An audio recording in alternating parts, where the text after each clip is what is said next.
ওসমান হাদি ছিলেন পরাজিত শক্তি ফ্যাসিস্ট সন্ত্রাসীদের শত্রু। তার কণ্ঠ স্তব্ধ করে বিপ্লবীদের ভয় দেখানোর অপচেষ্টা সম্পূর্ণভাবে ব্যর্থ করে দেন। ভয়, সন্ত্রাস কিংবা রক্তপাতের মাধ্যমে এদেশের গণতান্ত্রিক অগ্রযাত্রা কেউ থামাতে পারবে না। আমরা এখন গণতান্ত্রিক উত্তরণের চূড়ান্ত পর্যায়ে উপনীত হয়েছি। শহীদ হাদি ছিলেন এই প্রক্রিয়ার অবিচ্ছেদ্য অংশ। তার একান্ত ইচ্ছা ছিল আসন্ন নির্বাচনে প্রতিদ্বন্দ্বিতা করে নতুন বাংলাদেশ বিনির্মাণের পরবর্তী ধাপে সক্রিয় ভূমিকা রাখা। অত্যন্ত দুঃখের বিষয়, তার এই মহতী ইচ্ছা অপূর্ণ রয়ে গেল। তার স্বপ্ন বাস্তবায়নের দায় আজ সমগ্র জাতির কাঁধে ন্যস্ত।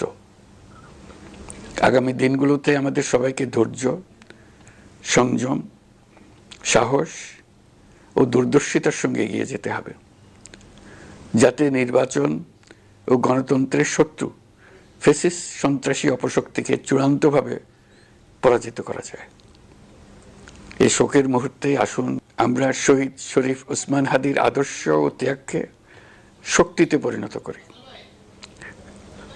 ধৈর্য ধারণ করি, অপপ্রচার ও গুজবে কান না দিই এবং যে কোনো হঠকারী সিদ্ধান্ত থেকে বিরত থাকে।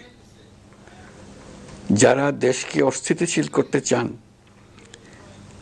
তাদের ফাঁদে পা না দিয়ে আসুন আমরা সবাই ঐক্যবদ্ধভাবে গণতন্ত্র, ন্যায় বিচার ও গণমানুষের অধিকার প্রতিষ্ঠার পথে অবিচল পদক্ষেপে এগিয়ে যাই।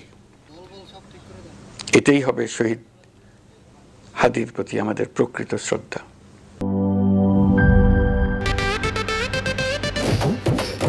একটা ড্রিঙ্কও আমারে দিবা?